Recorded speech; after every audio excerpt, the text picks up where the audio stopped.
शहजादी की मोहब्बत। एक समय की बात है, एक छोटे से गांव में रहमान नाम का एक गरीब मजदूर रहता था। रहमान के पास रोजी रोटी कमाने के लिए किसी भी साधन का अभाव था। उसके जीवन में कुछ भी ना होता सिवाय उस दिन के जब वह महल के बाहर से शहजादी रुखसाना को देखता। रुखसाना की मासूमियत, उसकी आंखों में छिपी मासूमियत और उसकी मुस्कान रहमान के दिल को छू लेती। रहमान के दिल में रोज एक नई उम्मीद जगी जब भी वह रुखसाना को खेलते हुए देखता। महल के बाहर बाद में दिन भर खेलने वाली रुखसाना की मुस्कान रहमान के लिए जैसे किसी ने उसके जीवन में खुशियों की बहार ला दी हो। उसे उस मुस्कान को पाने के लिए कुछ भी करने की हिम्मत थी। एक दिन उसने हिम्मत जुटाई और महल में जाकर रुखसाना से मिलने का मन बनाया। उसने देखा कि रुखसाना बगीचे में गुलाबों के बीच खेल रही थी। रहमान की नजरें उसे देखती रह गईं। उसने साहस करके रुखसाना से पूछा, शहजादी, क्या मैं आपकी नजरों को अपनी निगाहों में बसा सकता हूं? रुखसाना हंसी और बोली, तुम क्या करोगे गरीब होकर मेरे मोहब्बत में? उसकी बातों में तिरस्कार था, लेकिन रहमान ने हार नहीं मानी। उसने कहा, अगर तुम्हें मेरी मोहब्बत से खुशियां मिलती हैं तो मेरे पास सब कुछ देने के लिए तैयार हूं। रुखसाना की हंसी में खिजिश थी, लेकिन रहमान का दिल उसके बिना नहीं रह सकता था। रोज वो बाग में आता जहां रुखसाना खेलती थी। उसकी नजरें सिर्फ रुखसाना पर होती। एक दिन रुखसाना ने रहमान को बगीचे में अपने पास बुलाया। तुम रोज यहां क्यों आते हो रहमान? उसने पूछा। रहमान ने अपना दिल खोलकर कहा, मैं सिर्फ तुम्हारी मुस्कान को अपने दिल में बसाना चाहता हूं। रुखसाना को उसकी मासूमियत ने उसकी तरफ आकर्षित किया। उसने धीरे से कहा, तुम्हारे पास देने के लिए कुछ खास नहीं है। मैं सिर्फ महलों में खेलती हूं, तुम्हारे पास क्या है? लेकिन रहमान के दिल में अपनी मोहब्बत के लिए अटल विश्वास था। उसने कहा, मेरे पास तुम्हारे लिए सिर्फ दिल की सच्ची मोहब्बत है। रुखसाना का दिल उस मासूम मोहब्बत से पिघलने लगा। उसने रहमान को अपने पास आने दिया। दोनों की मुलाकातें अब रोज होने लगीं। रहमान की कोशिश थी कि वह रुखसाना के दिल को हर दिन थोड़ा और जीत सके।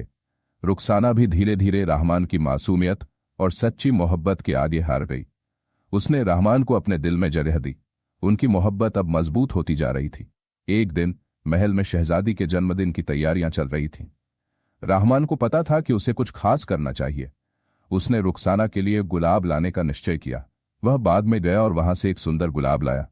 जब उसने रुखसाना को वो गुलाब दिया तो उसकी आंखें खुशी से चमक उठीं। रुखसाना ने उसे गले से लगा लिया। तुम्हें मेरी खुशियों का ख्याल है, उसने कहा। लेकिन रुखसाना के दिल में फिर एक डर था। हमारा प्यार कहाँ जाएगा? उसने पूछा। जहां भी जाए, लेकिन मैं तुमसे दूर नहीं जाना चाहता, रहमान ने कहा। रुखसाना के दिल में रहमान के लिए प्यार और बढ़ गया। दोनों ने अब एक दूसरे का हाथ पकड़ लिया। लेकिन मोहब्बत की राह में चुनौतियां भी थी। एक दिन बादशाह ने रहमान को बुलाया। तुम्हारे और शहजादी के बीच का रिश्ता मेरे लिए ठीक नहीं है, उसने कहा। तुम्हें महल में कुछ खास लाना होगा ताकि मैं तुम्हें रुखसाना का हाथ दे सकूं। रहमान के दिल की धड़कन बढ़ गई। उसने पूछा, बादशाह, आपको क्या चाहिए? बादशाह ने जवाब दिया, मुझे चाहिए काला हीरा और सफेद मोती। रहमान के पास कुछ नहीं था। उसके पास केवल अपने प्यार की सच्चाई थी। लेकिन उसने हार नहीं मानी। वह फिर बाग में गया और वहां से एक काला हीरा उठाया। फिर उसने सफेद मोती की तलाश शुरू की। वह दिन रात जंगल में भटका, लेकिन उसे सफेद मोती नहीं मिला। अंत में उसने महल के बाहर बाग में सफेद मोती ढूंढ लिया। वह खुश था। वो दोनों हीरे और मोती लेकर बादशाह के पास पहुंचा। बादशाह ने उसे देखा और कहा, तुमने अपने मोहब्बत को साबित कर दिया। अब मैं तुम्हें शहजादी का हाथ दे दूंगा। लेकिन बादशाह ने फिर एक शर्त रखी। तुम्हें एक और चीज चाहिए, उसने कहा। क्या चीज चाहिए जहांपनाह? रहमान ने पूछा। मुझे चाहिए गुलाब, बादशाह ने कहा। रहमान ने समझ लिया कि उसे एक और चुनौती का सामना करना है। रहमान के जाने के बाद वह गुलाब की तलाश में लग गया। लेकिन उसे नहीं पता था कि उसके जाने के बाद महल में क्या हुआ। महल में जोर बादशाह की बेटी थी और उसके जाने के बाद वह मर चुकी थी और उसे दफनाया जा चुका था। रहमान को यह नहीं पता था कि उसकी मोहब्बत रुखसाना मर चुकी है। जब वह गुलाब लेकर आया तो गांव वालों ने उसे बताया कि रुखसाना मर चुकी है। रहमान को यकीन नहीं आता और वह परेशान होकर महल में दौड़ा चला जाता। महल में जाकर उसे पता चला कि रुखसाना मर चुकी है और उसे दफनाया जा चुका है। वह दौड़ा हुआ कब्रिस्तान के पास गया और वहां कर पर बैठकर रोने लगा। रोता हुआ उसने अपनी मोहब्बत रुखसाना की कब्र को हाथों से मिट्टी हटाने लगा। मिट्टी हटाते हटाते उसे कफन का कपड़ा हाथ में आ गया और उसने रुखसाना को यानी कि शहजादी को बाहर निकाल लिया। उसे अपने घर ले गया। वहां जाकर उसने उसे साफ करके रोया और अल्लाह से दुआ करता रहा, अल्लाह, मैं अपनी मोहब्बत पाने के लिए क्या क्या नहीं किया और तूने ये क्या कर दिया मेरी मोहब्बत को। तू इसे जिंदा कर दे। या अल्लाह, मैं तुझसे दुआ करता हूं, खुदा मेरी मोहब्बत को जिंदा कर दे। इतने में एक आदमी बाहर से दरवाजा खटखटाता हुआ आता है। उसके सिर पर एक गठिया बंधी हुई थी और उसमें कुछ दवाई होती थी। वह कहने लगा, बेटा क्या बात है, तू इतना परेशान क्यों है? रहमान ने सारा माजरा बताया। वह अंदर गया और वहां जाकर उसने मुर्दे का हाथ पकड़कर देखा तो उसे लगा कि इसमें अभी जान है। उसने कुछ दवाई दी और कहा, बेटा इस दवाई को इसके पैरों पर माल दो। रहमान ने उसके पैरों पर माल दी। फिर वह बाबा उसकी नाक में दवाई डाली। दवाई डालने के बाद उसे एक जोरदार छींक आई और वह उठकर बैठ गई। इसमें जान आ गई। रहमान ने उसे सारा माजरा सुनाया। रुखसाना ने उसे सुनने के बाद कहा, रहमान मैं तुमसे शादी कर लूंगी। और शादी कर उसे अपनी कुटिया में ही रहने लगी। कुछ दिन बीत गए और उसके एक प्यारा सा बच्चा हुआ। वह बच्चा थोड़ा सा बड़ा हो गया। बादशाह को अभी यह नहीं पता था कि उसकी बेटी जिंदा हो गई। बादशाह ने एक मदरसा खुलवाया जहां कुछ बच्चे पढ़ा करते थे। रहमान की पत्नी रुखसाना ने रहमान से कहा, हमारे बच्चे का नाम उसे मदरसे में लिखवाया जाए। मेरा बच्चा उसे मदरसे में पढ़ेगा। रहमान उसे बच्चों को ले गया।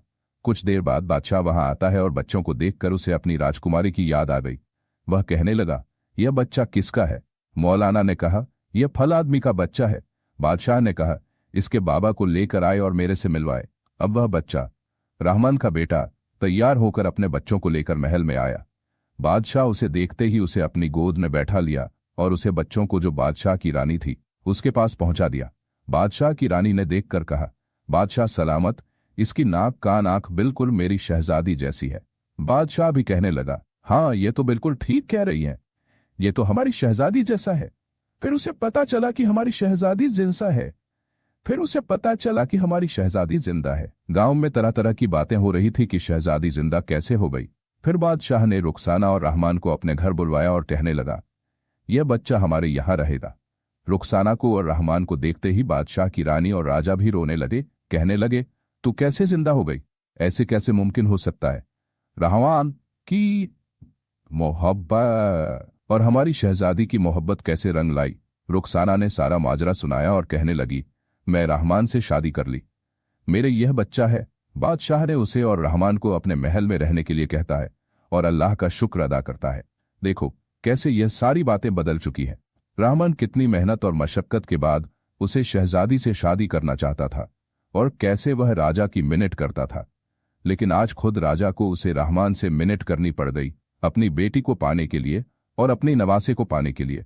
इस कहानी से हमें यह सीखने को मिला कि इंसान को कभी भी घमंड नहीं करना चाहिए। यह तो सब अल्लाह के हाथ में है। कब अल्लाह राजा को गरीब बना दे और गरीब को राजा बना दे, कब क्या कर दे, कुछ पता नहीं। हमें अल्लाह से डरना चाहिए। तो दोस्तों, यह स्टोरी आपको कैसी लगी? अगर अच्छी लगी हो तो कमेंट बॉक्स में हमें अपनी राय जरूर देना और हमारी वीडियो को लाइक, शेयर और चैनल को सब्सक्राइब जरूर करना।